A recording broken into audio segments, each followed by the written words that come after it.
Hey, Kate here. My voice is a bit shot because I was singing for 90 minutes at the Sounders match last night. We lost. We're really bad. Still fun to sing. Luckily, it wasn't this shot when I recorded it prior to that match, so don't worry about that. Really excited about this episode. This was somebody that I cold emailed because I thought her Deltarune analysis was just so good, and I was really, really pleased to get a response. There's a little bit of optional assigned reading if you want to check out Who is Carol Holiday at the link in the description.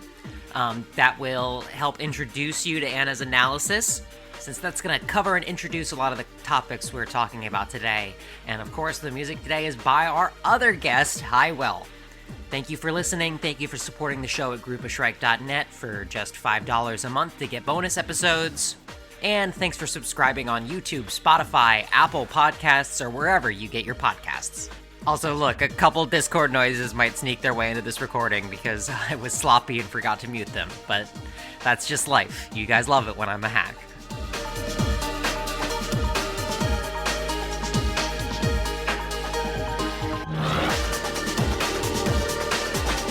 All right, it's survey program. It's episode 30 something.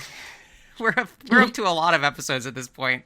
And I'm really excited about this one. We've got returning guest Gumi, who you might also know as the show musician Highwell, Secret Identity. I've just ruined it. Not me. They're gonna publish it on Secret Identity. Yeah, they're gonna publish it on the Daily Bugle now, and your cover's blown. Dang it. And I'm also joined by Anna, who's the author of Who is Carol Holiday and Deltarune Life Advice, two very important pieces of Deltarune analysis. How you doing, Anna? I just think it's really funny hearing life advice said out loud, and I'm like, oh fuck, right, I did call it that. Why? Okay, why did you call it that? I've always wondered that. What was the why'd you, I know it's a phrase that comes up in the game a couple times. This is like part of like where this is kind of like the exact moment I was like, oh god, I need to start writing my Deltarune thoughts down, don't I? When chapters 3 and 4 dropped and I played through them, I was like at my relative's house.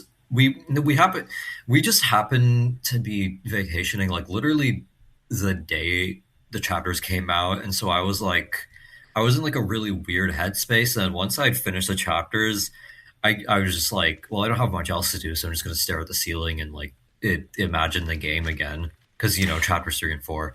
And then like I was, like new wave of like night speculation and all that stuff, which is, it was also messing with my mind. And then I noticed that like, well, two things. One, because I was like Death Knight that was after like checking around to like see like what do people think, because initially I genuinely had no opinion. I was just like, what the fuck is that thing, and why are they calling Kris on their cell phone?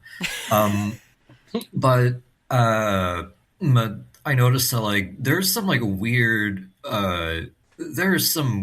weird synergy with these two, and like I want to see how far it goes. So I was kind of just like idling, and then I was like, wait, so when you fight Spamtonio on the weird route, he's like, after it becomes clear that you're just doing shit, you're not actually helping him, he's like, I gave you everything I had, my life advice. And it's like, it's a funny line, people remember it. Yeah. But then this line gets repeated, like not verbatim, but like the bizarre phrasing comes up again when Tenna is like talking to himself in the Mantle game, which itself is very weird route related, but also it's specifically like about the shadow crystals. Yeah. And I was like, oh fuck, the knight is on a weird route, or like there's some weird route shit going on. And so like the fact that it was, so like that's the first reason, but the other reason is also that like as I was writing it, I realized I was getting very into like the messaging of the game more than anything else, because the way that I argue the ending is like a lot of people are going to be mad if I just say it and not explain myself. So I had to be like, okay, no, this isn't like, no, I'm not being like purposefully doomery with this ending. I really need to explain why I find this like genuinely like more hopeful than the alternative. just like, I don't know. I would explaining more would just explain the paper again. I don't Yeah, know. yeah, we'll definitely we'll get more into Des and more into the paper later on. I was wondering about the title, and I appreciate that. And I definitely appreciate your. We're gonna get into this in the episode, so I don't want to front run it too much. But I will say that, like, for the first 36 episodes of this show, we've sort of just been like I've found it rather tedious to engage in night debates, and I know some people have gotten mad about that because I may have inadvisably said that Azrael should kill themselves in a previous episode. And, Speak your shit. but Who but said that? I found this discussion very tedious because to me it felt very obvious, and I didn't want to go and like do a whole episode laying out the whys of it, because I found the whole discussion to be not hugely interesting. And so reading your tome, I think we can call it a tome, Yeah, was definitely. really what made it be like, okay, this is finally what we needed, a comprehensive overlook at like what the game's themes actually are, with extremely well supported assertions about like what the night represents. And so this is our night episode, if you somehow managed to start listening without noticing the title or cover art or anything. But before we get into the main subject, whenever we have new folks on, I like to ask, what's your history with the game? So how'd you start playing Undertale and Deltarune? Like when did that begin for you, Anna? Fucking Jacksepticeye. I don't know. I don't know. There wasn't a particularly profound moment. Uh, I just like saw him play it and I was like, I like this guy. I'll watch him play the game. And I started from episode 10 because I was really smart in fourth grade. Yeah, I really liked the game for perhaps the wrong reasons. And by that, I mean, I just didn't really understand everything. Like most people's first takeaway from Undertale is like, oh, it's the rare game where you don't have to kill people, and this says a lot about society, and then they kind of just stop there. Yeah. Yeah. So then, like after a while, my interest waned because I got into other things, including Homestuck. Uh, but then in 2018, uh, I like saw a tweet that was like, this really is Undertale 2, and I was like, what does that mean? And why is it in reply to the official Undertale account, which is being called Deltarune now? So then I checked and downloaded Gaster's malware. By this point, I was still like bad at understanding what was happening in the game. Uh, but like I was like really interested because it made less sense to me than Undertale for because it was chapter one, but like it just felt like really enigmatic. And to a seventh grader, that's very enticing to find something that is just like completely impenetrable. Yeah. Uh, and then chapter two. Whenever people come on and they tell me how old they were when chapter 1 came out, I do start to wither away into dust a little bit. Weird Delta unks. Yeah, it's true. Yes. I'm the same age as the developer of the game, all right? So... I was just thinking like, oh wait, yeah, Toby's a 90s kid, right? Because like he's 30 right now. He's 34. Well, yeah, something like that. Because he turned 30 in 2021, and why do I know this anyways?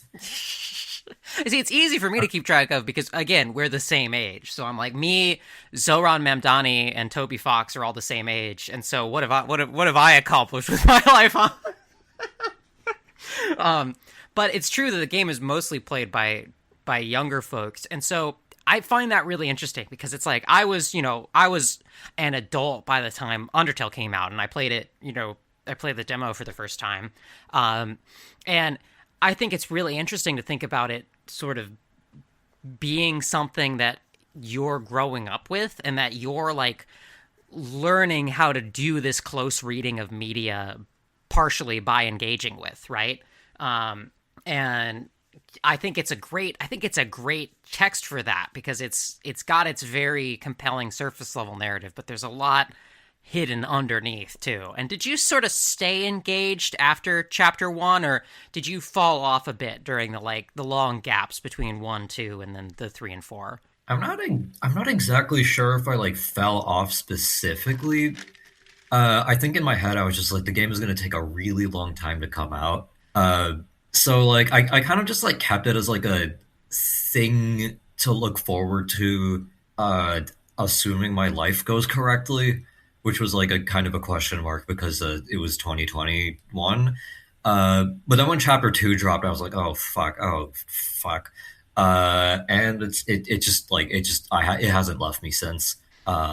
So yeah, basically that, and then 3 and 4 made me write life advice. Yeah, That's and a, it was 3 and 4 that made me start this show, right? Because I was never like in the trenches. You know, I'd been a Undertale day one, but I was never like in the trenches until 3 and 4 came out, and there was just so much.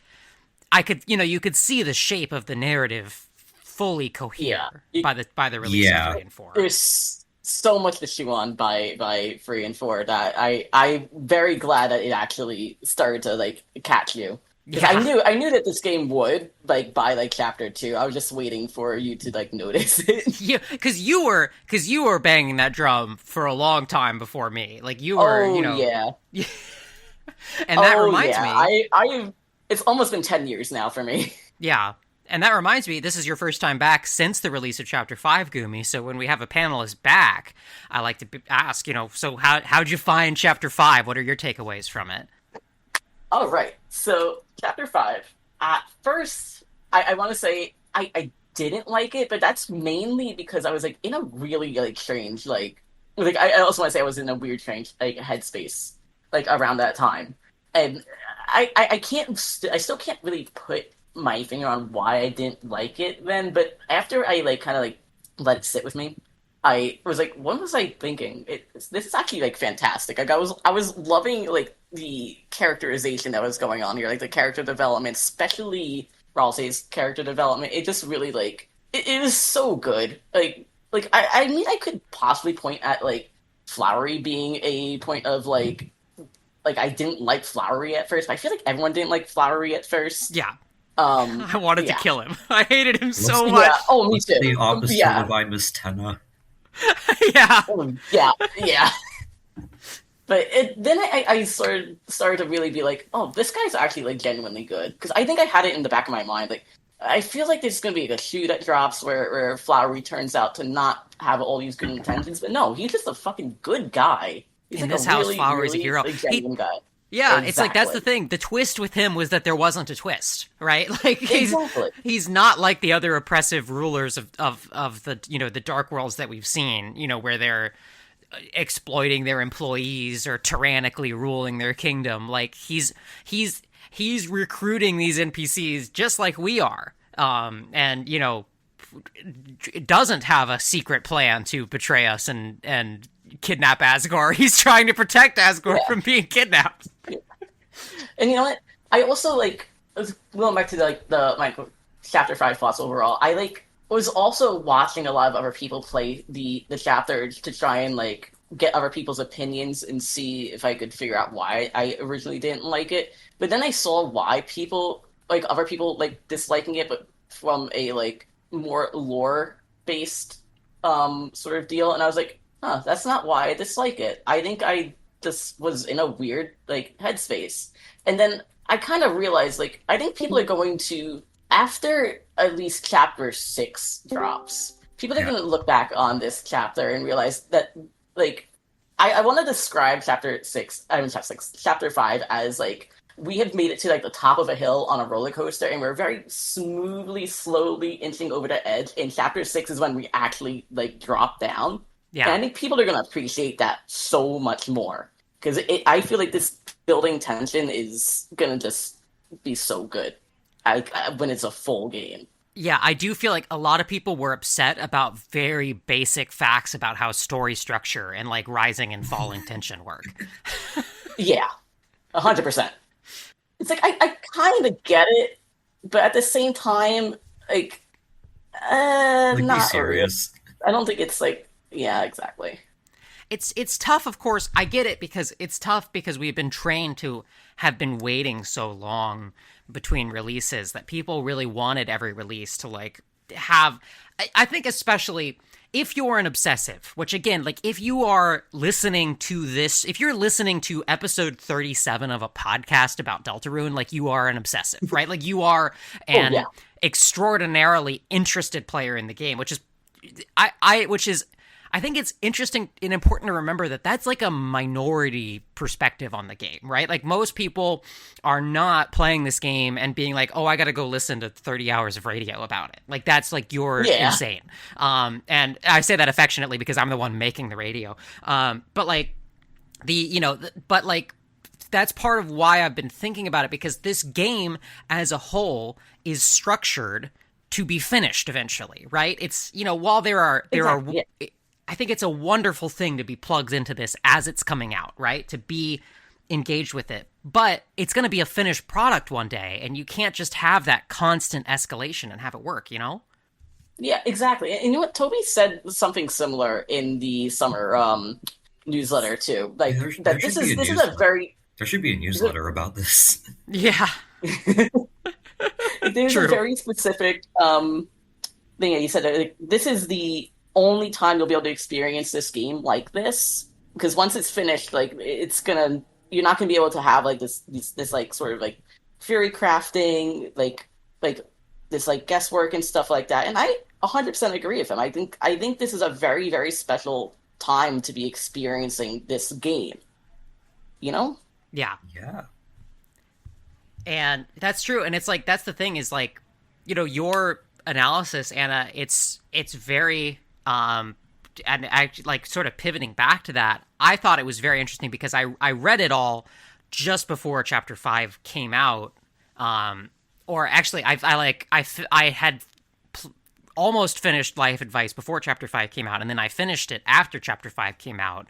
And it's so interesting because every piece of Deltarune analysis is because of the chapter structure, its own little time capsule of what the community thought at a given time. And I feel like you need to like, it's like you go and watch, device theory, and it's like, this is a chapter 2 era theory, right? And you go and watch, and I feel like we often are guilty of reading these things and treating them like, almost like with a scorecard in our hand of like, well, how much did you get right or wrong about what's happening, right? Instead of treating them as discrete pieces of literary analysis. But I will say, I do think that your stuff holds up extremely well in chapter 5. I don't think there was anything super contradictory. And how do you feel about chapter 5 having come out, and like, as someone with like a published body of somewhat, but obviously an analytical, but also predictive work? Like, how do you feel, Anna, about how that holds up or stands in the wake of chapter 5?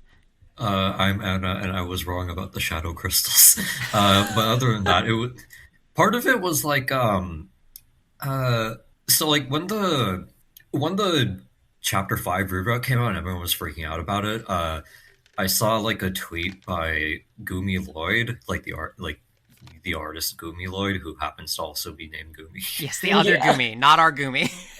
Yeah.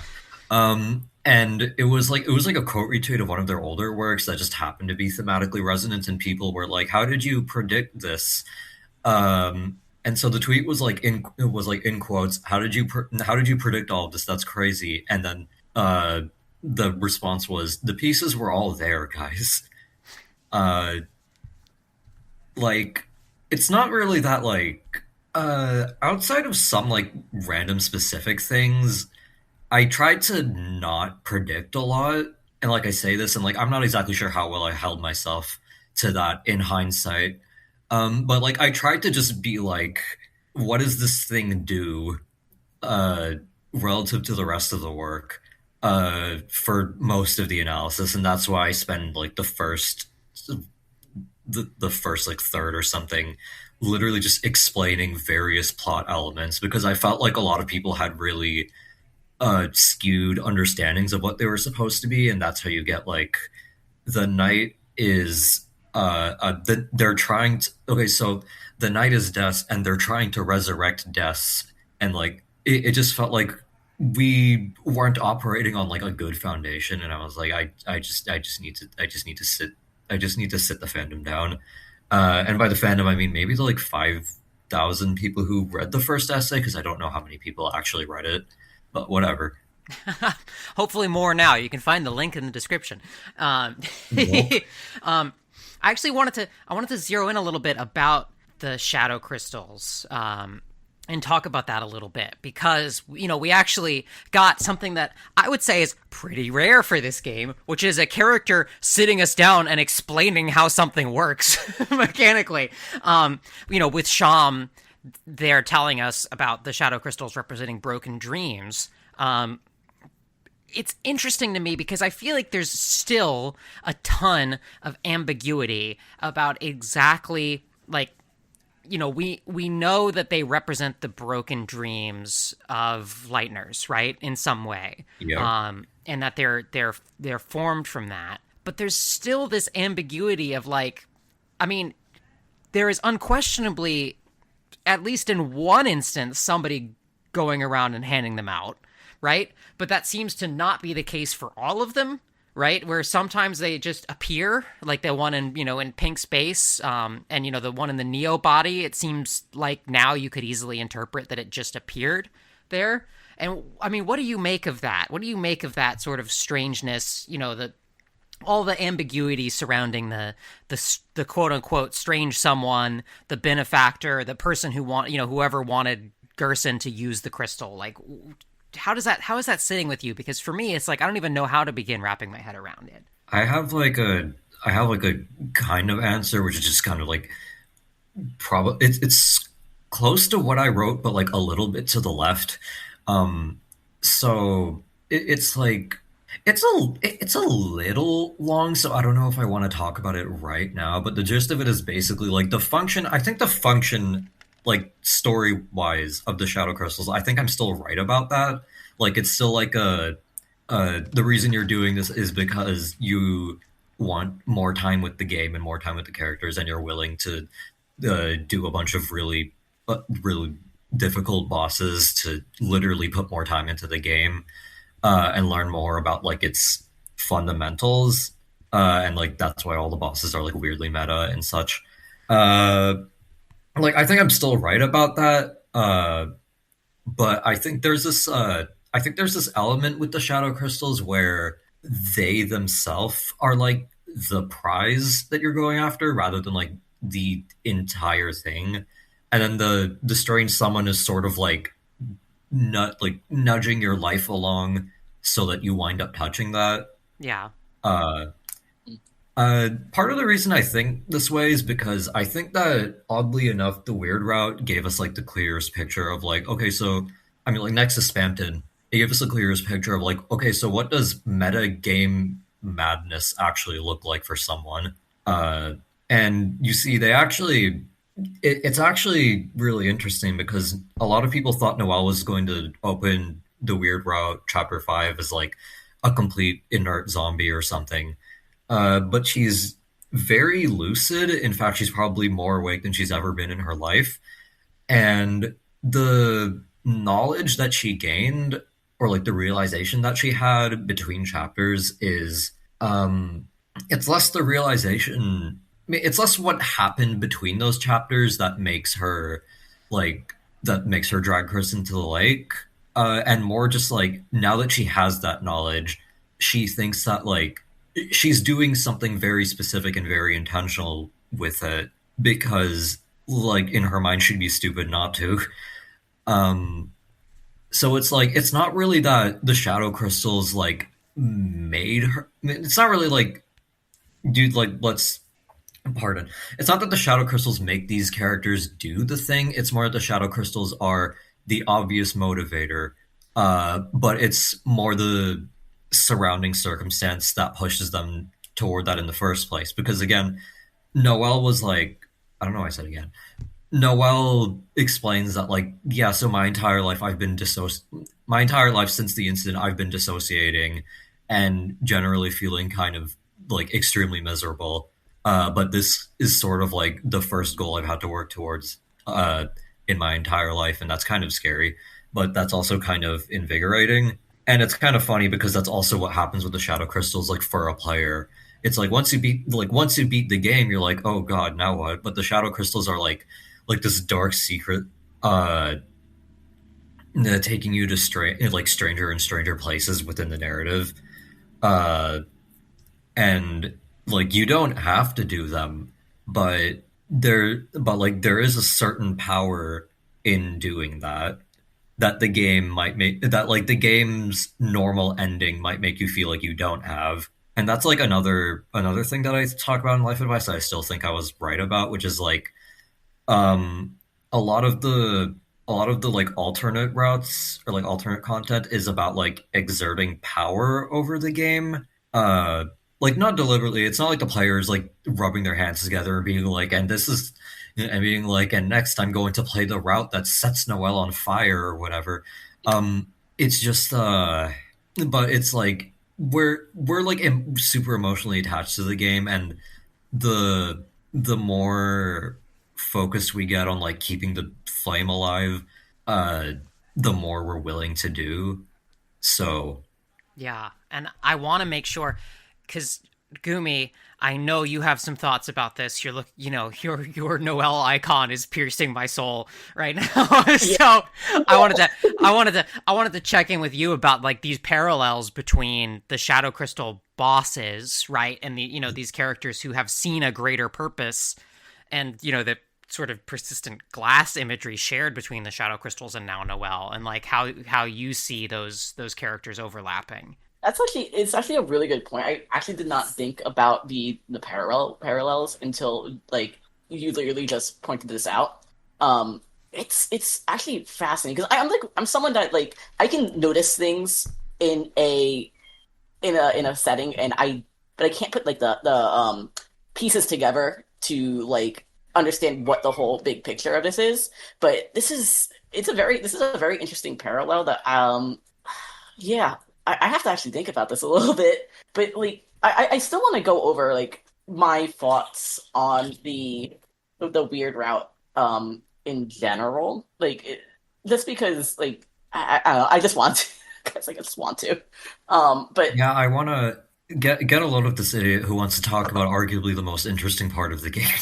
yeah, it's just like I agree that like I personally wasn't expecting to Noelle to like be what the fandom was thinking, like going to be like this like zombie when we got the chapter 5 one. I didn't think that was gonna happen. I genuinely didn't know where it was gonna go, and that's really my whole thing with the rest of Deltarune is that I we aren't given enough of the pieces to like really see things like that far ahead. Like things look a little bit better like in hindsight, but it's stuff that like at least for me, I don't think I could have put it together until like the context was like given to me in like the next chapters where something was revealed, if that makes sense. But like with the weird route, was actually kind of happy to see where Noelle went with this as someone who looks like she's had like enough and she's just about to be like, okay, I know all this shit now. I'm going to grow wings. I'm going to go see what the hell is on the other side of this damn place because I can't stand it here anymore. Like Noelle reminds me a lot of my personal experience growing up. Like not to go into it too deep, like personally, but like the feeling of just being trapped in a place and just having to conform to something and just disassociating your whole life away, trying to be that type of person, and then also having that feeling, that underlying feeling of just like I want to just like do something wild. I want to do something insane. But I not being able to by either like not having like the agency or not being able to or having the means to do it. Like that's something that like deeply resonates with me, and in a way I feel like almost happy that she was able to do this because it's I don't know, it feels like as fucked up as it is, it's just like she's now like able to realize this and kind of like finally like change in a way that isn't like I guess not change, but he's able to do something that she would have never been able to do before because of all of this. Yeah. And it feels like an escape for her. And like I can absolutely deeply, deeply like relate to that. Like if I had the fucking superpower to just like clip out of like nowhere and go to like the fucking back rooms and just hang out in there, 100%. I don't give a shit about the monsters. I'm going down there. it's not even like it's not even that like she fit like no like she like had figured out like exactly what to do to clip into the back rooms. Like she wasn't told Yeah. that. She was like, wait, I can use this to cross the lake. And like Yes. that really shows you where her head is at. Yeah. It's really believable. It really, really is. It was like really scary. Like when I first watched it, I was like, "Holy shit, this is like hitting too deeply personally for me." I did it at Like like two. seeing someone like actually be able to like do something insane like that, like things like I have personally dreamed of, like in a more cartoonish way, like example way. I was just like, oh my god, like I had to like sit like down and like think about it for like a little while after I watched that. I'm gonna be 100. I was like, okay, so I played it at like 2:30 a.m. completely ill advised because like I fell asleep immediately after finishing the initial chapter, and like after I did that, I was like, for the next few days, I would like I'd be like peeking around corners and stuff. I'd be like, it's like it's not even like that's Yeah, like it's not even like that's something that like even correlates with any of the threats presented in the game. I just felt like, oh god, something is up. and yeah, and I think this is really interesting, and I think this is sort of maybe our way in too, because it's another one of the examples of without being directly told something about Des, or right, we are able to get a glimpse into the circumstances that surrounded Des, right, and the way that the gap that Des has left in the lives of people that she knew has created this abyss, right? Or that created this yes, this this this this situation. And it's and not just of direct obligation in the case of Kris, but in this sort of this missing, this meaninglessness, with Noelle that now permeates hometown, and this static nature. And so I wanna move into Des, right? And so fundamentally, like one of the things that your analysis, Anna, helped clarify for me is that it's not just that Des is a factor in this game, right? Not just that like a sort of a hidden figure in this game, but rather that this game is extremely about Des. Like Yeah. fundamentally what's happening here, and if you're plugged in the way that fans have been plugged in and like data mining since day one, you get a preview of this earlier than the narrative is willing to say it explicitly to you. But like this game is about December Holiday, and it's about the disappearance of December Holiday. And so tell me a little bit about how you sort of arrived at this conclusion, and sort of realized like basically everything all ties into December, and it's the most satisfying way that it all ties up. So I really like Kris, and I noticed that the knight is just a Kris duplicate, Yeah. and yeah, I was like, oh, that's kind of sick, because like with Kris, it's like now more than ever, like with Chapter 5 more than ever, I would argue there's this like there's this very fraught tension between Kris the protagonist and Kris the person, and it's very obvious that like Kris has some qualms with being a hero, and like I would even argue that like at this point they kind of derive a little bit of like sneaky joy out of being like a cartoon villain. Like they don't actually need to be hunched over when they're walking around without the soul. They do that to fuck with us. Um, this is like way too big of a topic for me right now, but I think that Kris has like a lot of really mixed feelings about having to be the first hero of the prophecy, and I think that Kris like doing a lot of things that are like that you could reasonably say are not very heroic, that also that tend to have like a very significant overlap with all of the things that make them more of a person. I think that's like part of Deltarune's like part of Toby Fox's streak of sitting with a very basic storytelling device and being like and like thinking about it really hard. And I think with the Knight, it's also happening, but like like inverse, because it's like this is the antagonist, and as far as we know, the antagonist is here to do antagonist things like kill various darkners and laugh evilly. But it's like with Kris, it's humanizing the protagonist so that they can be bad. With the Knight, it's like humanizing the antagonist so they can be sympathetic in a way that isn't just like I had a tragic backstory, I guess. Like it feels like at a certain point it'll be like it's hard to root against the Knight and it's hard to root for Kris. I feel like this is the direction the game is going to wind up going. Yeah. I that's Not necessarily root for, but it's hard to say like it'll basically be impossible to be like who is the antagonist of the story out of these two, because it's like it's kind of a losing battle trying to figure out who. Yeah, and when we had this sort of ties into something we were talking about in episode 31, where it's like thinking about what Kris and the Knight actually want, right?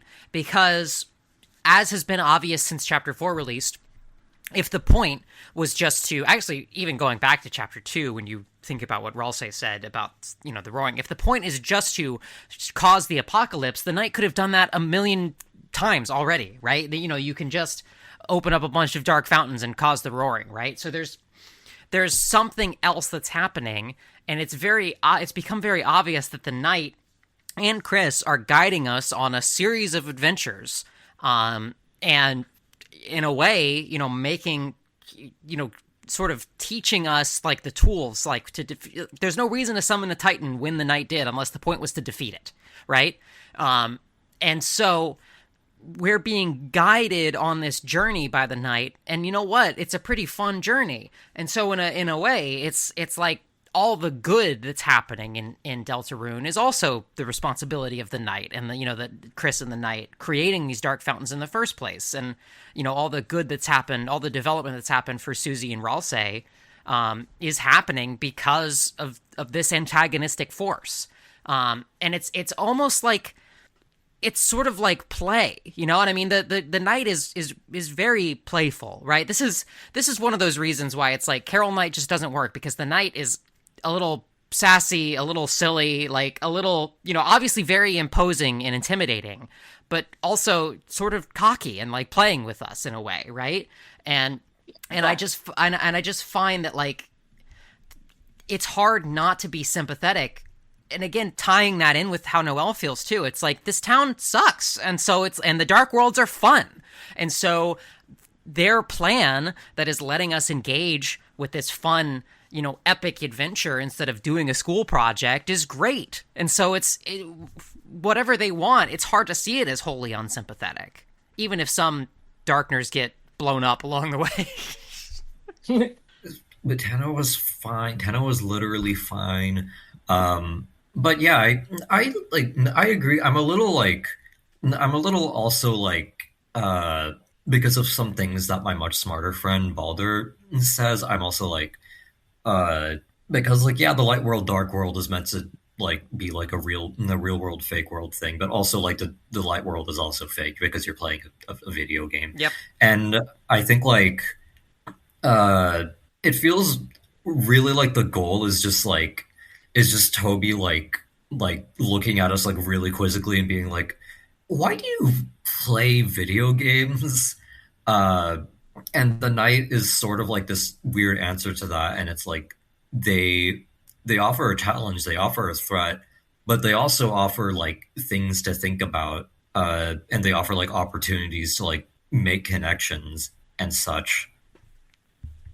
Yeah, and it you know, I mean, that's the thing, is it feels, you know, obviously Undertale is very much a video game about like what if all of the sort of RPG contrivances were real, and what would that mean if they were real? And Deltarune is much less like didactically about game mechanics in that way, but it absolutely feels like part of what's happening here, and Gerson obviously throws that into sharp relief, but like part of what's happening here is like, let's examine the impact of writing and narratives themselves on us and what they mean to us. And that's also, it's like that element that the night represents, right? Of change, of creating a new story, right?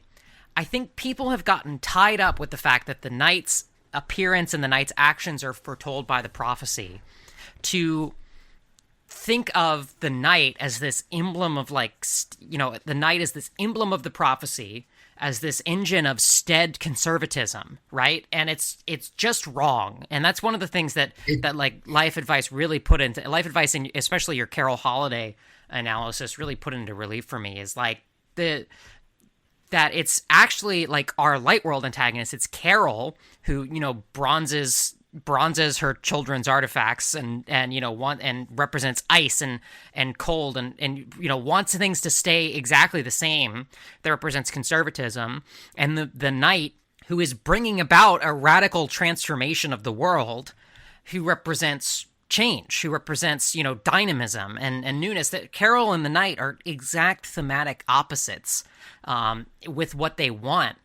And it's just like, the idea is that like that by defying the night, you're changing the prophecy and representing change, and it's the night that represents conservatism and regressivism that a lot of players have in their heads, is I think a very first order understanding of what's happening here, and not correct. And it's what leads to that sort of common like Carol Knight red herring. That's one of the things that contributes to it. Yeah, it's also another thing that's sort of like falling into the game's trap. I think, which is like it falls into the game's trap of immediately considering the knight to be like everything bad, because like there's emphasis on Ralsei being like, I want the prophecy to change, but when you actually like pull apart what Ralsei is asking, it's basically I want change, but not that change, because that change is like frightening.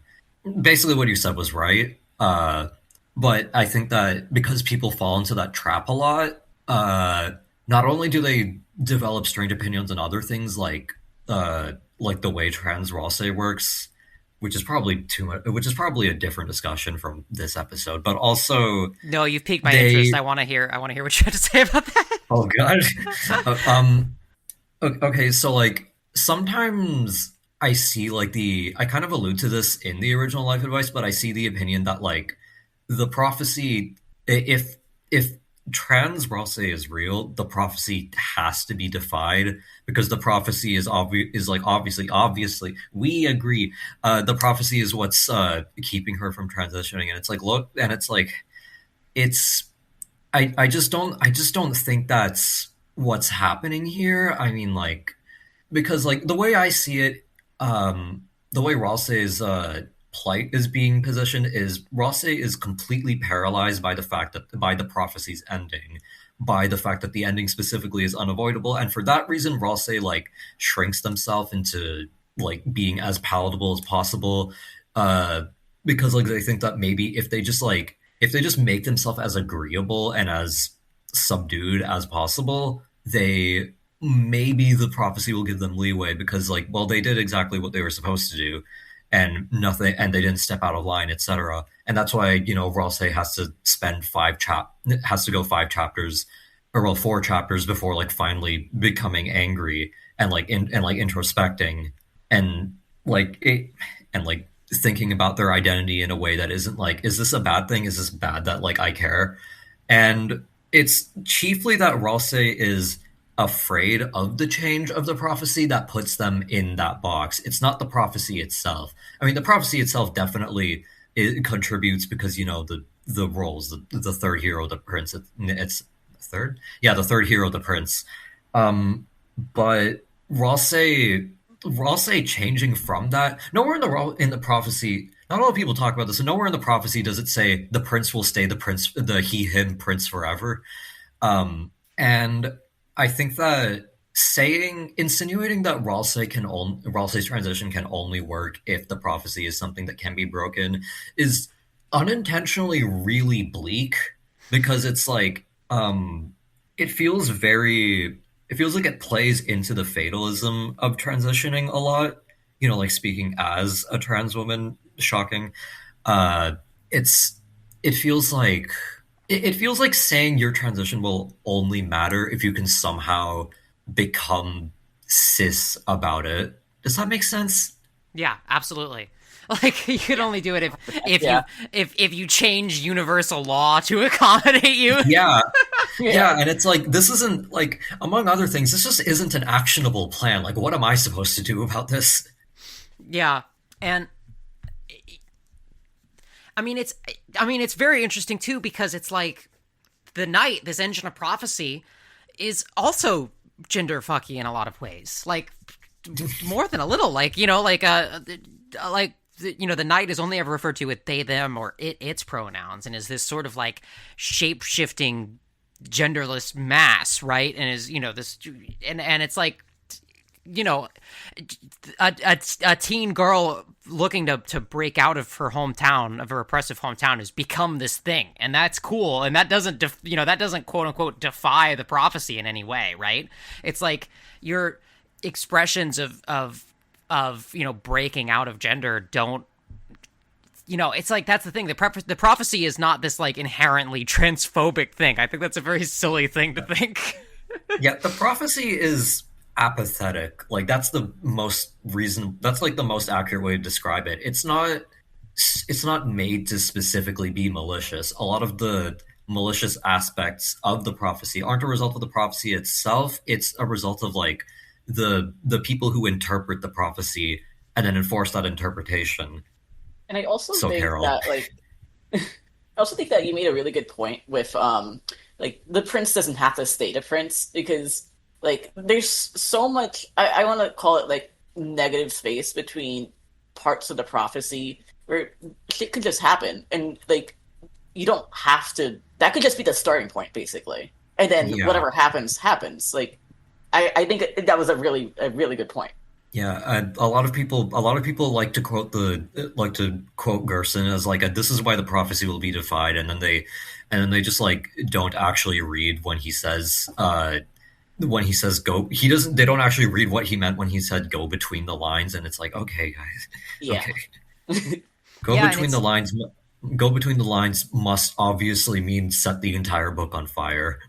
I don't know. and it is interesting too because it's like what are we doing here but going between the lines, right? By analyzing this text in depth, and that also that does pair with if you think of Gerson as somewhat of an author insert, that pairs with the message from the latest newsletter about like the even if you're wrong, your analysis here, your analysis at this time is doing something valuable and special and irreplaceable, right? By filling in between the lines of what we know now. And I just find all that to be very heartening and encouraging. And it did I try not to bring in too much like fandom resentment into this show, but like it really did dishearten me that people mostly just saw that as like a smackdown or like you guys are all wrong about something and prepare for that. When it was really, I think, a very it was a Gerson-esque nice message about the value of bringing our own lenses and our own interpretation to the text. Yeah, like I personally, when I heard that people were taking it as a negative, I was really upset because when I read it, I couldn't see it as like a negative like thing. I thought it was exactly like you said, like a Gerson, like between the lines and just like whatever you are theorizing now is like it's worth it and like it matters so much even in the end if it's not right. Like I the fact that people took it negatively is just very I don't know. It's very upsetting to me because it was clearly not the point. Yeah. All Really right. excited for really excited for when Deltarune ends and people get mad at the ending. God. That's going to be really one of my friends and I we joked that like the best time to be into Deltarune is going to be like 2033, like 2 or 3 years after the game is actually done. Yeah, I'm not looking forward to like the the stupid backlash period after a controversial ending because it does feel like we are, we're on the crash course for an ending that is controversial at least to many people. Let's see. I wanted to check in just on the outline before we get off the I wanted to note. I think you wrote down that you wanted to talk about the flowery fake statistics thing, and Oh so fuck! Right. Thank you. Thanks for reminding me. That's yeah, like that's like one of my favorite details about chapter five. Oh, same, same. Like for the like with change like being the knight's whole thing. I think that like the knight also being like a like reality knocking at the door and being like extremely like disinterested in the dark worlds. Like notice how like outside of chapter four, the knight doesn't actually like fuck around in the dark worlds. Uh, like they make them and then they leave, or they make them and then leave and then come back to take a lightener. But they're like they're not really they're not really making the dark worlds like indulge in an escapist fantasy or something.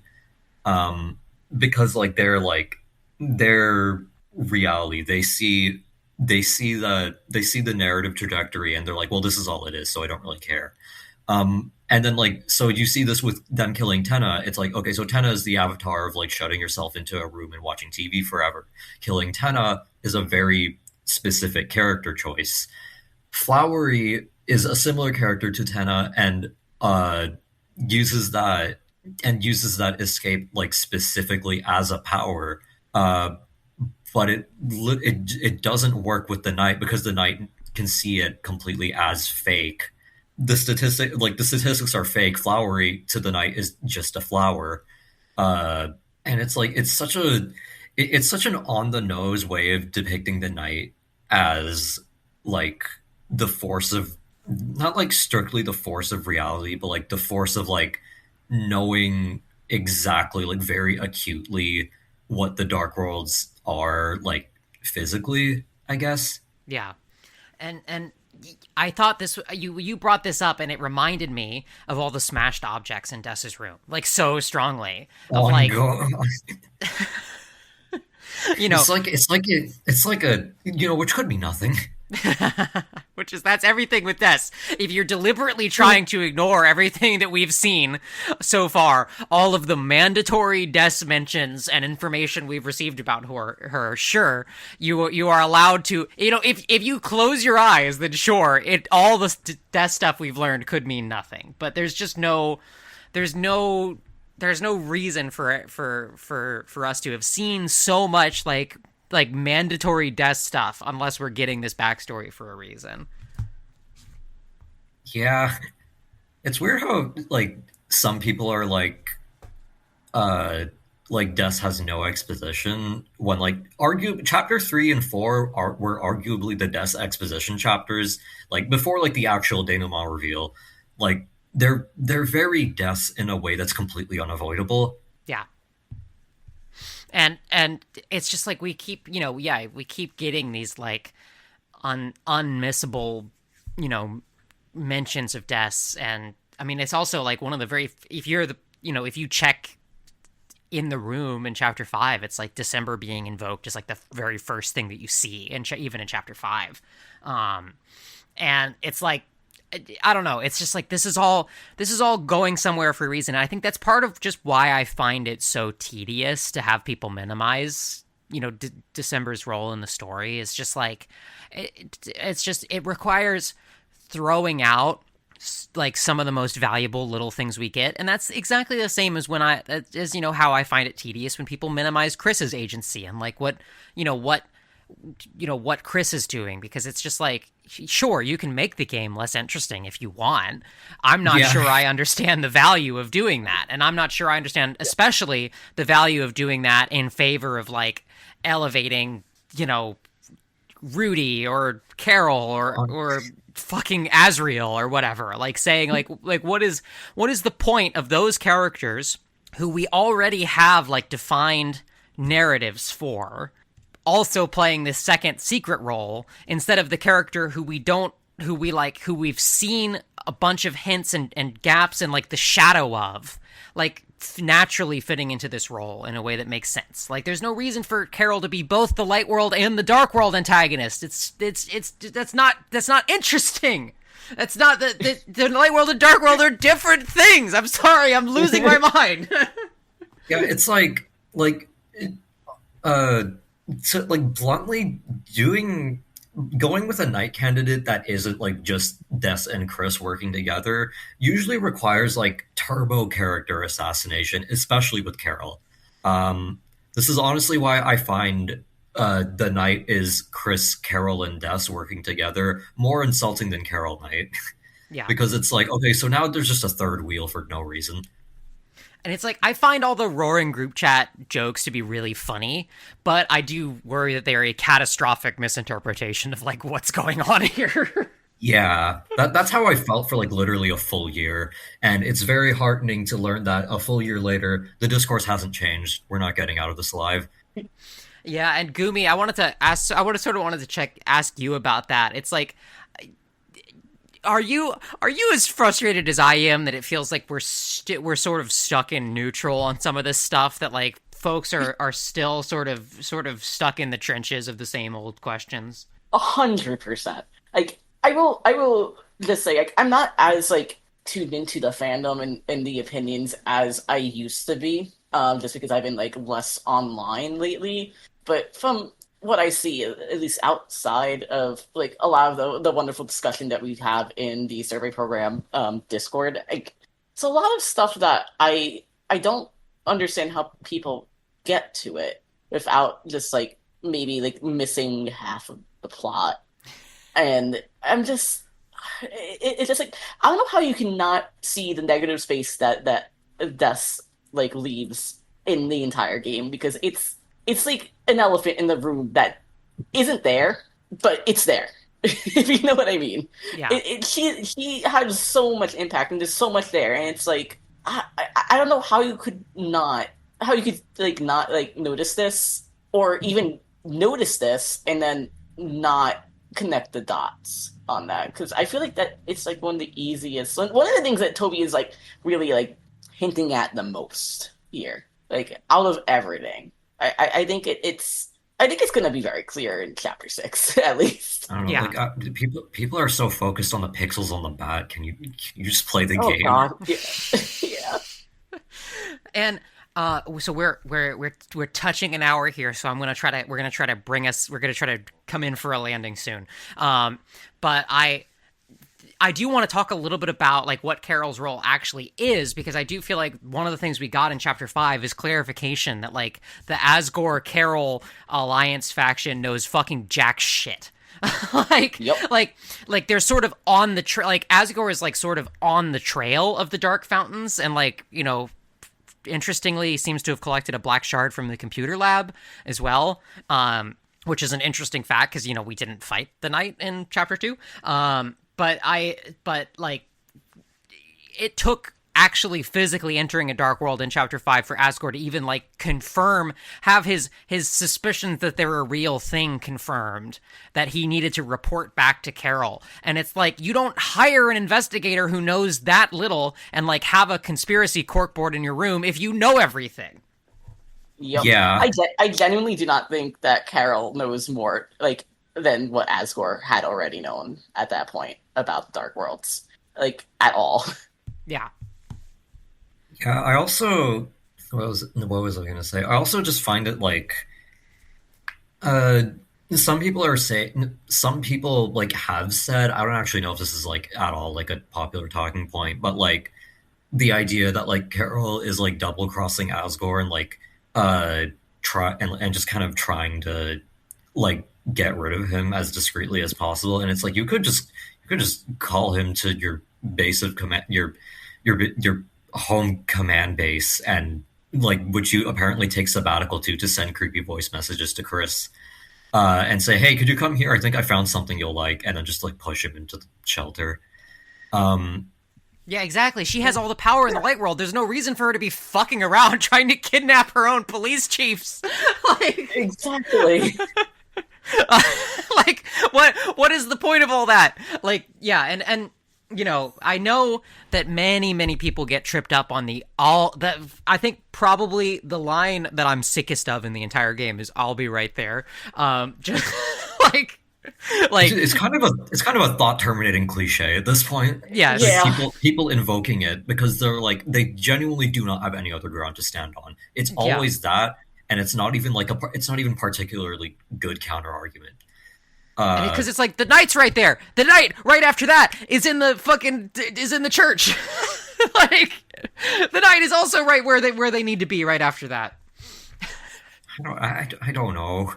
I think like I also kind of think like the clear setup it like could like in the context of Carol obviously not being the knight for chapter 6 is so chapter 5 is like a neat subversion of Asgore where we all thought that he was going to be like completely smitten with the Flower King Dark World, but it turns out that he was actually completely bemused and just needed it as like for research purposes.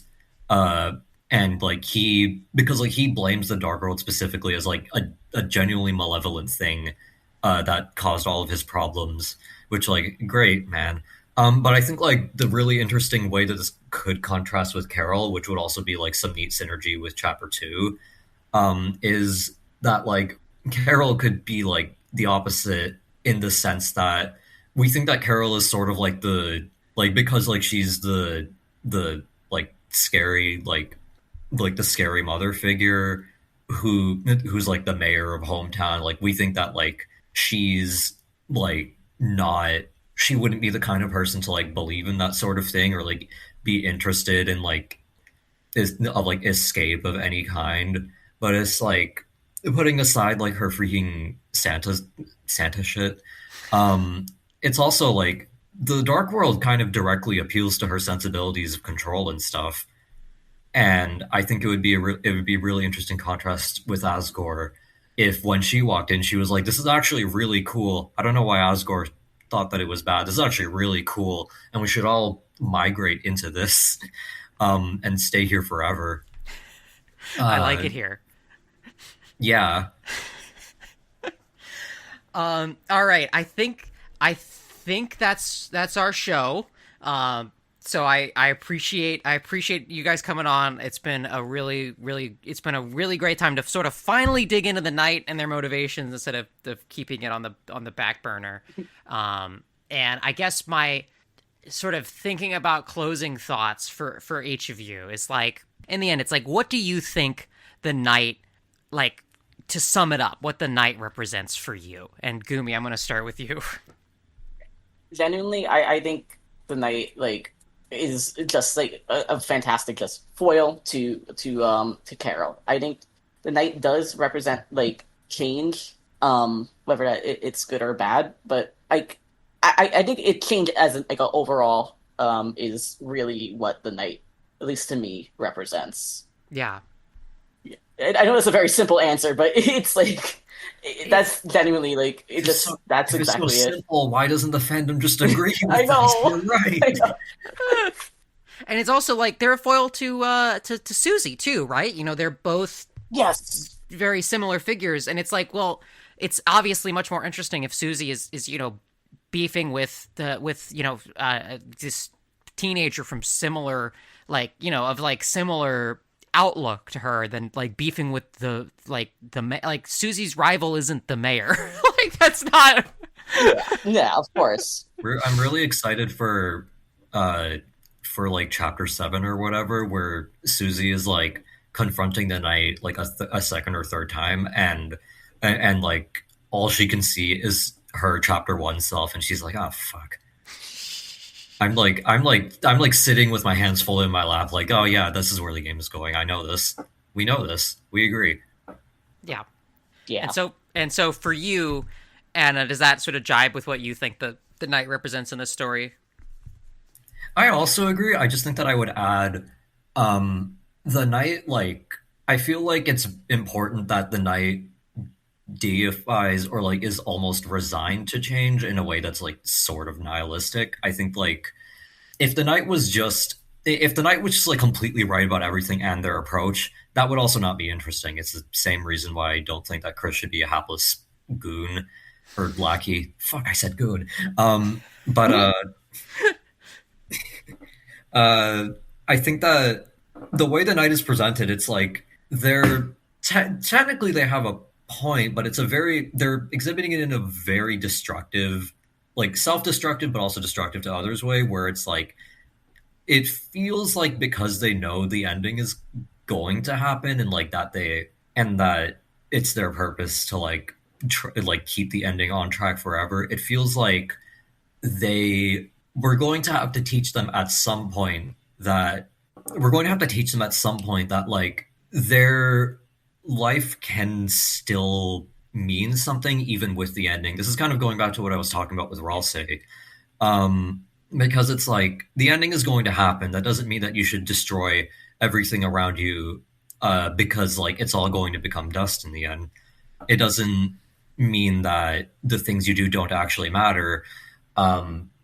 One ending doesn't determine who you are. And I think that the knight, especially as like Des, who's like the town's Laura Palmer, you know, the character who you have to work to understand, but even then you can never really understand her until you see her and you find out like just how unstable her situation is. It's like, I don't know, I guess it's a way of saying like her life isn't over yet. Yeah, it's Laura Palmer lives. It's what if we gave Laura Palmer a big fuck off sword? That would be great. All right, so you can find Deltarune Life Advice and Who is Carol Holiday at the links in the description. Do you have anything else you want to plug for people? A couple things. One, if you go to the website, read the Carol essay first. It's better. It's not really that I disagree with what I said in Life Advice, aside from the Shadow Crystal stuff. It's more that just like I think that Life Advice is like kind of poorly structured, at least after a certain point. And I think that the Carol essay covers similar ground in way less time. And also, I just want people to talk about Carol more. And then other things that like I actually want to plug.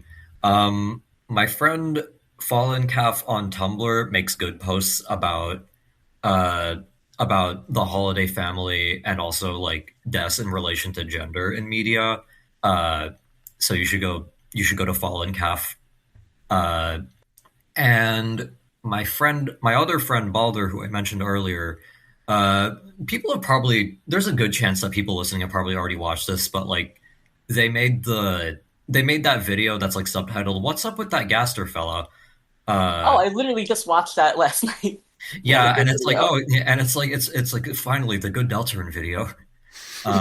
Yeah, so I just think like people should keep an eye out on the Balder's channel. They also have a Tumblr that maybe they've linked on their channel. I'm not really sure.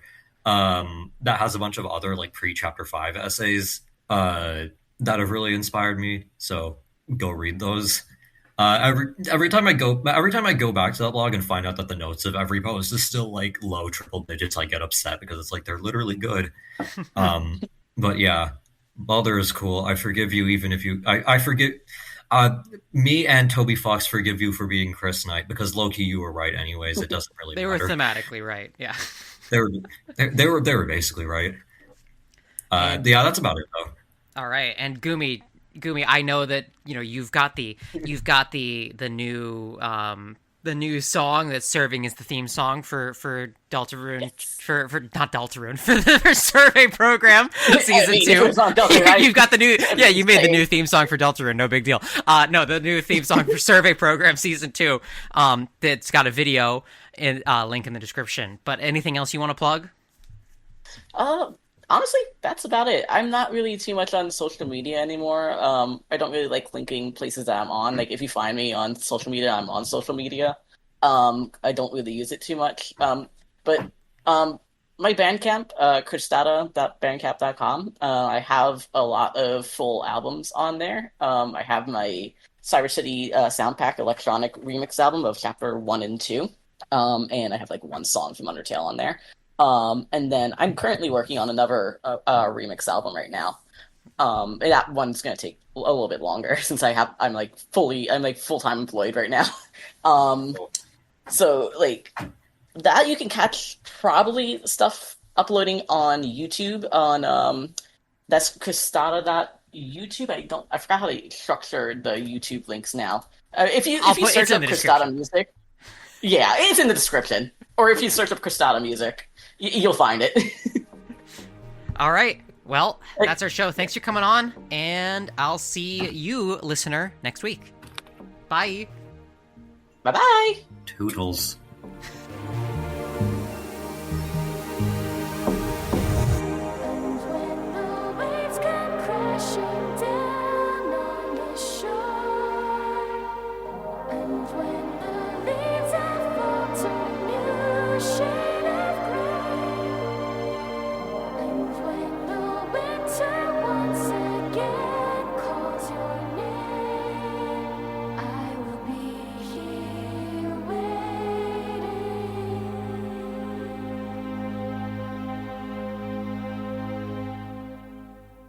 Group Ashrike Amalgamated General Productions GmbH.